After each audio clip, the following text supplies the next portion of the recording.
This will be the new sheep pen. So we got these posts set. We've built a new shelter that's exactly like the Bucks shelter. And here's the gate. All this old tin was piled in the sheep pen, so we had to organize it and move it over. But this is from the old barn that was here, built over 100 years ago. These are the hand-hewn logs that the whole barn was sitting on top of. We tried to save it for the house, but it's pretty eaten away and rotten.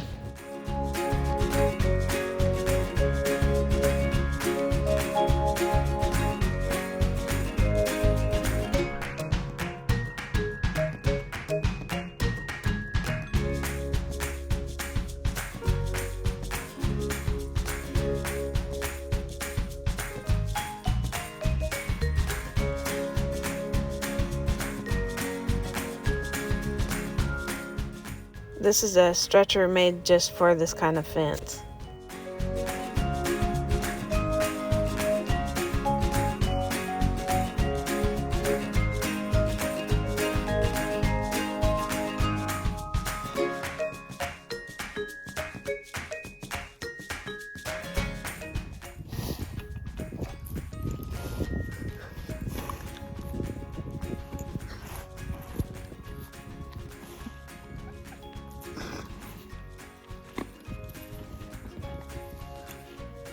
Not helping.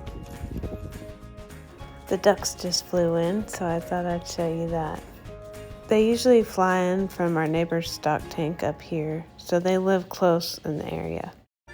I'm gonna weigh the pigs approximately using this fancy calculation with measurements on them, but they're pretty funny when you're trying to do something.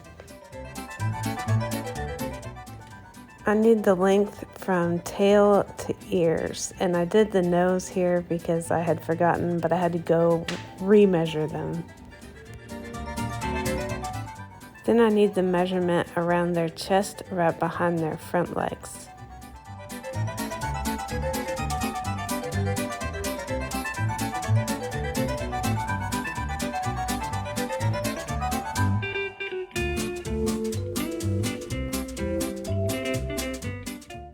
I've been reading into these specific pigs and how much we should be feeding them and what they should weigh at what month range to make sure they're healthy, we're not wasting food, and they can still breed, because sometimes if they get too big, they can't have babies. I kept telling her she was just gonna have to wait for Rubs.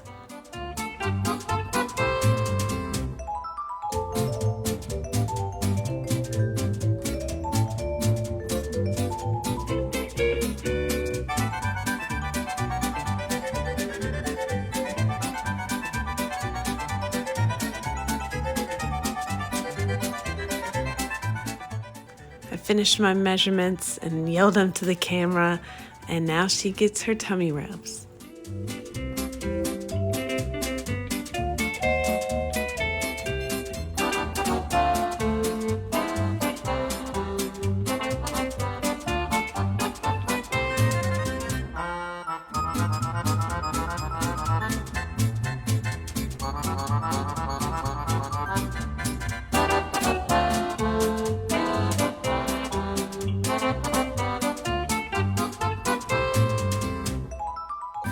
The heart girth is where I measured them around the chest. Now I watched someone do this calculation. I hate math. And to my mom, who always said, "You may not always have a calculator." Well, I've got one in my pocket. So anyway, you take the heart girth and square it on your phone, and then that gives you the girth. You times that by the length of the pig, and then divide it by 400. And voila, you didn't use that in school. Why? Because it's practical. Hagrid is 6 months and the girls are 7 months, so everyone fits in their weight range. It's January 19th, it's 74 degrees, and tonight it's gonna get down into the 20s. This is some of the older hay that the cows have been using for bedding, so I'm just using it for the goats for a little more insulation.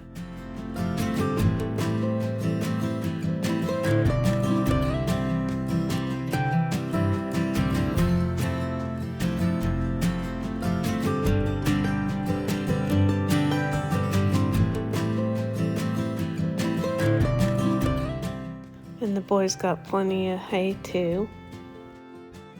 Even the pigs got hay. I've seen videos of these pigs living in the snow and being undeterred by the cold in northern states. They are from Idaho, so they should be fine.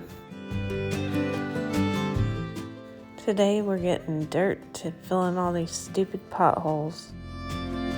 This whole part of the road gets so muddy when it rains that we just have to park before we get to it and walk in.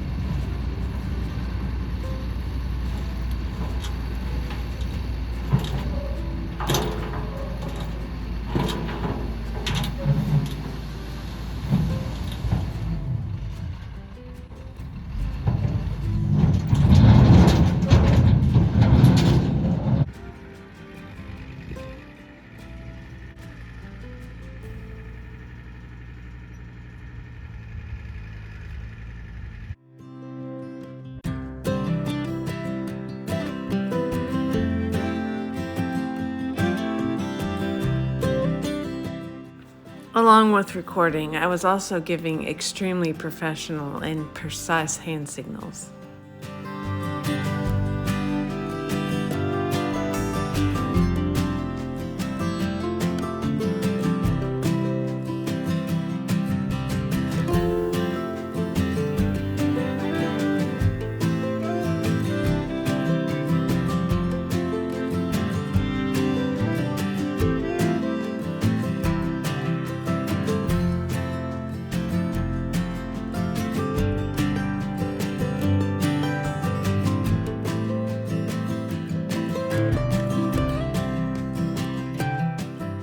Unfortunately, my neighbor lost a pin to his box grader, so we'll have to finish the road another day.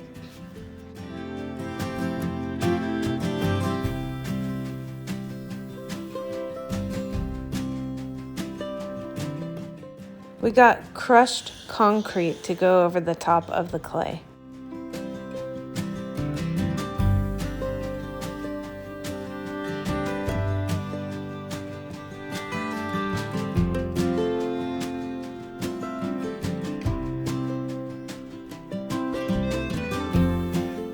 I got my Burpee seed catalog in, so I've been working on that, planning out my garden. I'm gonna get this corn for the house because it can grow in a container. It's called On Deck Hybrid. As far as my raised bed garden, I don't like to grow vine crops because they cover up the strawberries a lot of times, so this one doesn't grow on a vine, and it produces a lot. Because of the weird fall season, I didn't get a lot of broccoli, so I decided to try this Sun King hybrid and see if it's Texas heat tolerant. Now look at this. Get out of the barn. Go, Crockett. Crocky, get. For a minute. No. Look what he did. That's pig food. You're not a pig. Get out of the barn.